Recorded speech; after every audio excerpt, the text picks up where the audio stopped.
மார்கழி மாதம் 3ஆம் நாள். திருப்பாவை பாசுரம் 3.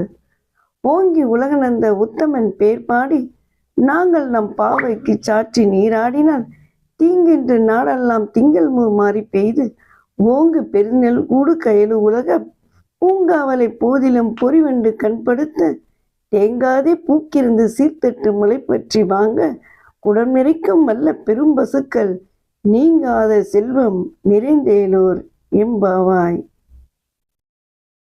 ஆண்டாள் இந்த பாடலுக்கு அழகாக விளக்கம் கூறுகிறார்.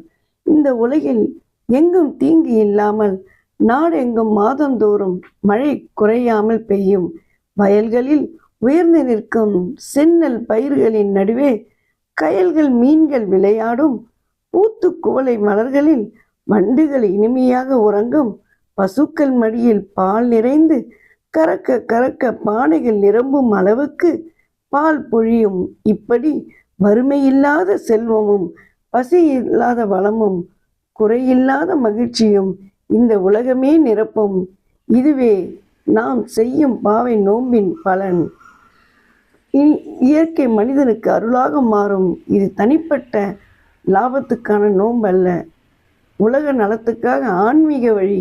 ஒரே வரியில் சொல்ல வேண்டுமென்றால், இறை நினைவுக்கும் ஒழுக்கம் இருந்தால் மழையும் வளமும் செல்வமும் தானாக வந்து சேரும். ஓம் நமோ நாராயணா.